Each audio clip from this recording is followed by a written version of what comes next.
আমার গল্প কবিতার চ্যানেলে সকল শ্রোতা বন্ধুদের স্বাগত।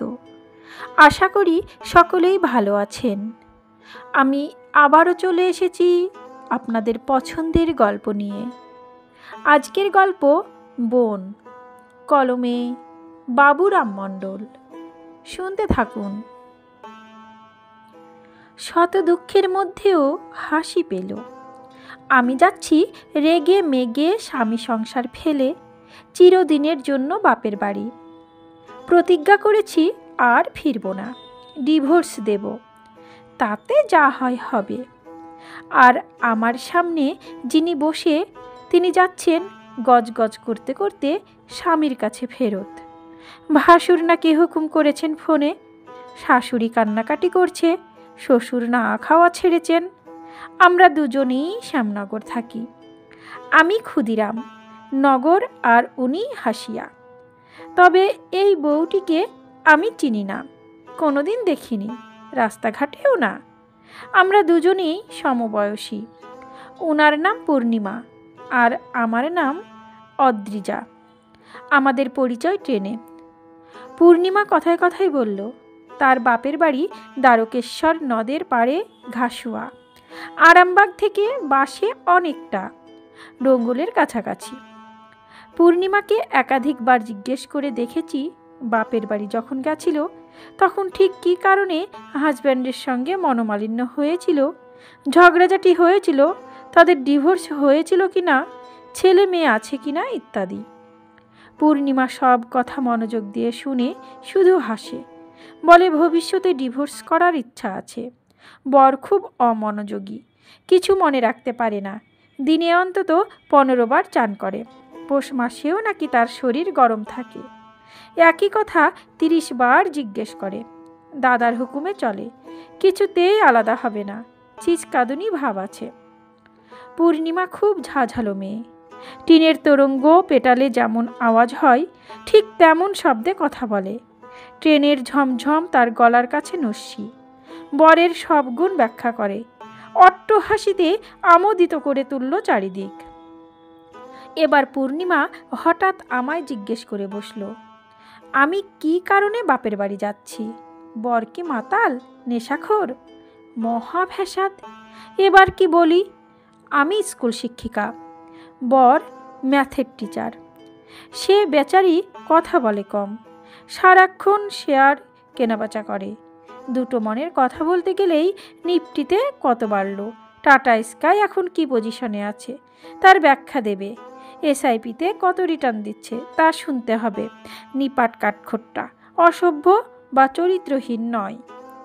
আমাদের নতুন বিয়ে হয়েছে, কোথায় একটু তিরিং বিরিং করব, হাতে হাত রেখে সমুদ্রের পাড়ে ঘুরব, উঠি গিয়ে দুজন দুজনের চোখ পানে চেয়ে থাকব, তা না, সারাদিন ল্যাপটপ আর কেনাবেচা। হেসে বললাম, কি বলবো পূর্ণিমা, লোকটি বড় নিরস। ওকে নিয়ে গ্রাম থেকে চলে এসেছিলাম আলাদা হয়ে সুখে থাকবো বলে, নিরিবিলিতে থাকবো বলে। সে আমায় এমন শূন্যতা দিয়েছে, জাস্ট হাঁপিয়ে উঠেছি, আর পারছি না। এখন মনে হয় অবহেলা করে। পূর্ণিমা এবার অবাক হয়ে চোখ গোল গোল করে বলল, বলো কি? আমিও তো বরকে ফ্ল্যাট কিনতেই বলছি।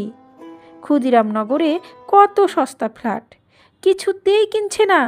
বরকে নিয়ে একটু আলাদা হয়ে দুটো মনের কথা বলবো, তার সুযোগ নেই। বাড়ি ভর্তি লোক, ক্যাচর ম্যাচর, ভাসুর শ্বশুর যা ননদ, আধ পাগলা দেবর, ওই যেন লালনের মেলা।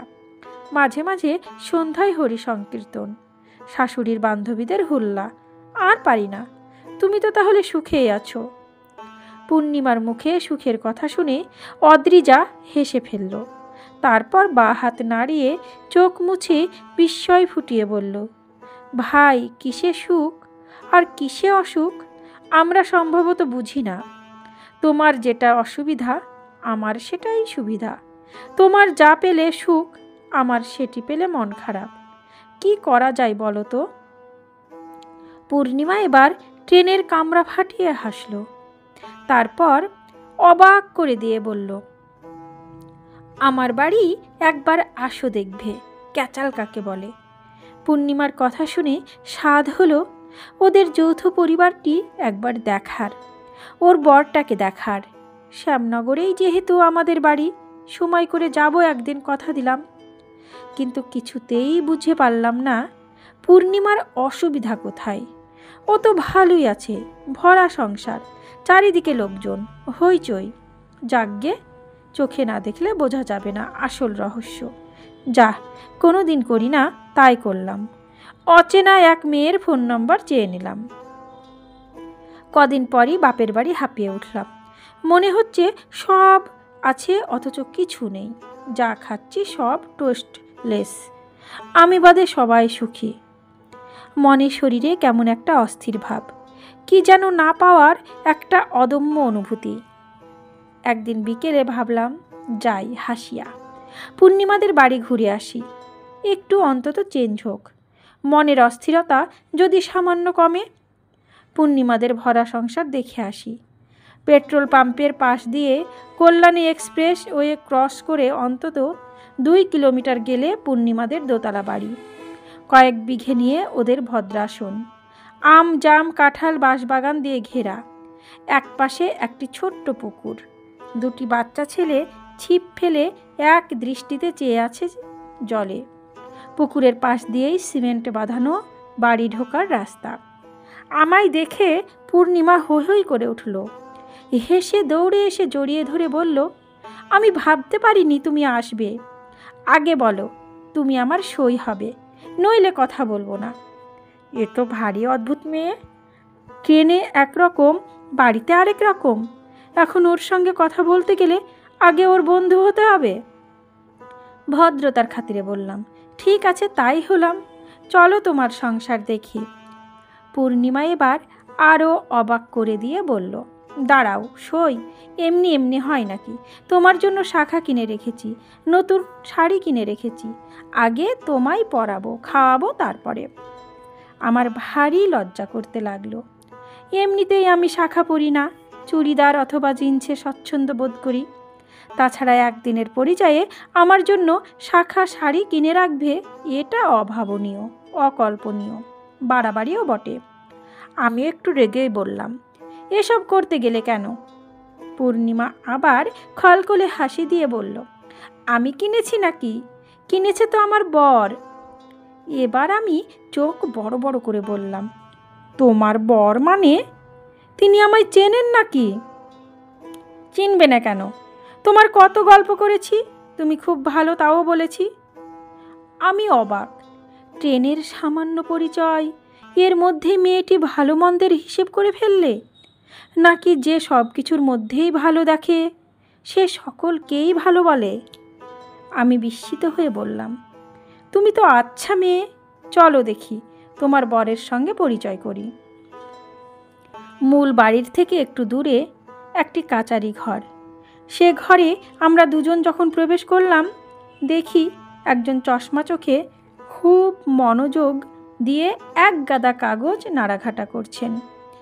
আমায় দেখে একেবারে অবাক করে দিয়ে তিনি বললেন, আয় বোন, বস, তোর কথা পূর্ণিমা রোজ একবার বলে, এতদিন আসিসনি কেন? এই বোন শব্দটার মধ্যে এতটাই মায়া মাখানো ছিল যে মুহূর্তের মধ্যে চোখে জল এসে গেছিল। তৎক্ষণাৎ কি বলবো ভেবে পাচ্ছিলাম না। কিছু একটা বলতে হয় তাই বললাম, আপনি ভালো আছেন? লোকটি কাগজ ফেলে চশমার ওপর দিয়ে আমার দিকে তাকিয়ে বিস্মিত হয়ে বলল, সে কি রে, আমি তোর দাদা না? আপনি করে বলছিস কেন? তুই করে বল। দাদা বোন কথা বললে তুই তোকারি করে না? লোকটির ব্যক্তিত্ব, কথা বলার ধরন, আদর মাখানো কণ্ঠস্বর আমাকে এতটাই মুগ্ধ করলো যে সত্যি সত্যি মনে হলো এ আমার দাদা। বাবা মায়ের আমি সিঙ্গেল চাইল্ড, দাদার আদর কোনো দিনও পাইনি। চোখের জল কিছুতেই আটকাতে পারলাম না। টপ টপ করে পড়তে লাগলো আমার দুগাল বেয়ে। আমার মনে হতে লাগলো পূর্ণিমা সত্যি সত্যি ভাগ্যবতী। দাদা আবার হেসে বলল, কি কাণ্ড দেখ, এই বাড়ি ফেলে, মা বাবা ফেলে, আত্মীয় স্বজন ফেলে ফ্ল্যাটে যেতে ইচ্ছে করে বল? পূর্ণিমা গো ধরেছে ফ্ল্যাট কিনবে। এই দেখ ফ্ল্যাটের নকশা, কোনটা পছন্দ হয় বল তো দেখি।